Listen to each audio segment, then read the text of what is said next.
Ah, mano, não gostei do jogo não, brother. Eu sei que o Flamengo criou, né? Se a gente pegar aqui, teve a cabeçada do Pedro, teve uma que o Pedro chutou e depois pegou o próprio rebote. Foi essa, da cabeçada, e depois ele pegou o rebote. Teve uma que ele ajeitou para o Arrascaeta, teve um outro chute do Arrascaeta de fora da área. Teve a do Gabigol que ele furou, depois teve uma do Gabigol também que ele chutou de fora da área e a bola passou ali, bateu na trave.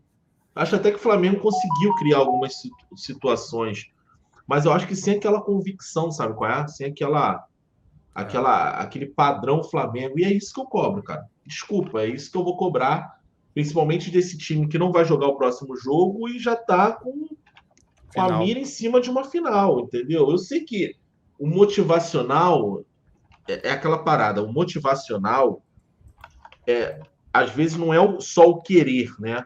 É óbvio que talvez se tivesse uma Copa do Brasil, o Flamengo teria jogado em se entregue um pouco mais.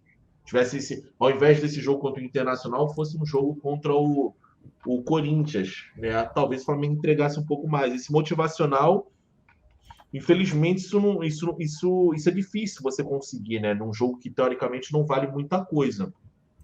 É aquela parada. Você vai se motivar mais se você, sei lá, tô numa noite de amor com a Paula Oliveira e com a Regina Casé. Você vai se motivar muito mais com a Paula Oliveira, porque é um jogo decisivo.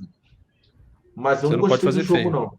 Para não fazer feio, e aí, de repente, a Paula Oliveira falar com a Isis, falar com outra mulher, caramba, o Rodrigo foi demais, né? E aí você faz o teu padrão ali, e você ganha um contatozinho no telefone. Mas eu achei um jogo aquém, brother. Eu achei um jogo aquém de um time que se prepara para ser o melhor do país, ganhando a Copa do Brasil e a Libertadores. Estou pensando aqui, né? Então, para mim, tem que entregar um pouco mais e o Flamengo não conseguiu entregar isso. Alguns jogadores bem abaixo hoje, tá? O Pedro, nem vou dizer, o Pedro perdeu até um gol que não costuma perder, mas meio que a bola foi muito rápida, foi ali na canela dele, tal. Mas hoje o Pedro não teve numa noite boa. O Gabigol tentou, mas também não estava numa noite boa. O Arrascaeta também não. Talvez do quarteto, talvez que tenha jogado um pouquinho melhor tenha sido o Everton Ribeiro. O Rodinei hoje, e aí fica a pergunta, tá? E a gente vai levar isso para o debate. Eu sei que o time titular está bem desenhado, mas a gente tem que conversar sobre o Rodinei, que há bastante tempo não vem jogando bola. Tá? O que você viu dessa partida aí? Flamengo 0, Internacional também 0. Eu divido o jogo em duas partes. Eu acho que o primeiro tempo foi bom. O Flamengo fez um bom jogo no primeiro tempo. Apesar de não ter explorado uma jogada que o Flamengo gosta de fazer, faz e é muito efetivo, que são as jogadas pelas laterais. Alguma coisa acontece com o Rodinei, que o Rodinei não passa mais, né? E aí a gente concentra todo o nosso jogo pelo meio. E mesmo jogando pelo meio, a gente consegue criar bastante coisa, né? Então a gente consegue fazer um bom primeiro tempo. Já era para ter saído vencendo no primeiro tempo, a gente não consegue fazer o gol, mas a gente fez um bom jogo, na minha opinião. Acho que a gente consegue criar, mesmo com toda a dificuldade, mesmo com o Inter atrás. O Inter não ficou tão recuado assim, mas dava para ver que era um time que estava pronto para o contra-ataque e conseguiu os contra-ataques. Com a bola no pé, eu acho que o primeiro tempo foi bom, mas o segundo tempo, o lado do Rodinei, me preocupa bastante para as finais. Todas as jogadas do Inter de perigo foram criadas pelo lado direito da nossa defesa, principalmente com o Pedro Henrique caindo ali, coisa que a gente falou no pré-jogo, né? Tomar cuidado com o Pedro Henrique, o Maurício, e o alemão lá na frente, e o Alan Patrick para armar. O Alan Patrick foi totalmente neutralizado. O Maurício também não preocupou tanto, né? Mas o Pedro Henrique conseguiu levar vantagem em cima do Rodinei, né? E levou bastante vantagem. Até no primeiro tempo, teve uma hora lá que o Dorival chama o Rodinei, chama o Davi Luiz. O Davi Luiz leva um cartão amarelo por conta do Rodinei, né? Porque aí o alemão gira em cima dele, ele tem que segurar, porque o Rodinei já estava na frente. O Rodinei salta muito na linha, na segunda linha, né? Quando a bola entra, ele salta para fazer a marcação. Geralmente entra alguém nas costas do Rodinei para poder fazer essa jogada de linha de fundo. Aconteceu hoje algumas vezes, no primeiro tempo até mais do que no segundo.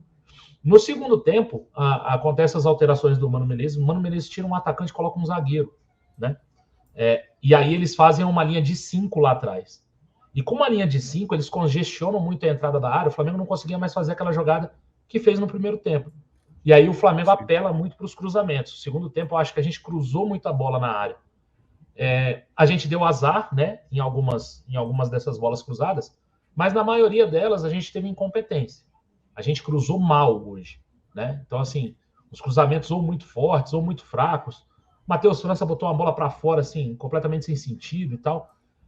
Eu acho que a gente caiu nessa armadilha de ficar cruzando bola toda a área, cruzando bola para a área direto, e os cruzamentos hoje não estavam bons. E outra, quando o time está postado lá atrás, não adianta você ficar cruzando bola, porque o cara está de frente, o cara vai tirar, né? Fosse um cruzamento, como o cruzamento do Arrascaeta no primeiro tempo, que acha o Pedro do outro lado, né? Um cruzamento em progressão e tal, é muito mais perigoso, né? Mas mesmo assim, o Flamengo teve completo domínio do jogo, né? Ali, por uns 10 minutos do segundo tempo ali, o Inter até que consegue dar uma equilibrada no jogo, mas depois o Flamengo toma o jogo de novo. Só que o Flamengo precisa encontrar uma forma de não ficar só no cruzamento, nessa bola na área, quando o time adversário se fecha. Acho que faltou um pouco ali de criatividade no segundo tempo. Coisas que me preocupam. No segundo tempo, a gente deu muito espaço para o Inter. Se a gente atacou com todo mundo, né? E aí o Inter não conseguiu fazer o contra-ataque, né? Por alguns fatores. Às vezes porque o perde pressiona funcionou, né? A gente perdeu a bola e logo a gente abafa e consegue retomar. Outras vezes porque alguém conseguiu atrasar a jogada ali, alguma coisa da jogada. Mas o Flamengo dá muito espaço. E outra coisa que eu não gostei no jogo é o preparo físico do Flamengo. Com 20, 25, o Arrascaeta já não dava mais, né? A Arrascaeta acho que sai até antes, sai com 15, 13. Sai antes, 13. No tempo, Então, assim, acho que ficou meio esquisito essa questão do preparo físico, né? Principalmente ali a questão de Arrascaeta. O João Gomes saiu, eu não sei porquê. O Vidal tá mal, tá, galera? O Vidal tá muito mal. Chegou com pompa, circunstância, mas não consigo ver o Vidal jogando bem. Segunda partida já que ele entra, e eu acho erra umas bolas meio fáceis. Só dá uns botes legais, né? Ele consegue recuperar muita bola. Agora, para ele sair jogando, que eu achava que ele ia dominar o meio-campo, ele tem errado uns passes muito fáceis. E o Cebolinha, mais uma vez, não conseguiu ser produtivo hoje, né? Ele entra para dar essa amplitude, dá a amplitude, né? Você começa a ver ali o Felipe Luiz trocando passe com ele e tal, mas ele não conseguiu ser efetivo de novo. Focar nas Copas, acho que tem coisas a corrigir, mas no geral eu achei um bom jogo do Flamengo. Não achei um jogo ruim, não. Acho que o Flamengo criou, o Flamengo teve oportunidades, o Flamengo domina o jogo, foi coisa que eu pedi no pré-jogo, né? Que o Flamengo domine o jogo, faça uma boa partida. O nível de intensidade é menor do que vai ser na final, galera. Isso aí não tem muito como. Mas hoje eu acho que a gente competiu. Hoje, se o futebol é um pouquinho justo, a gente sai ganhando aí de uns 2-3-0 nesse jogo. Sim. Como o futebol não é justo, nunca foi, nunca será, né? Acontece exatamente o que aconteceu hoje.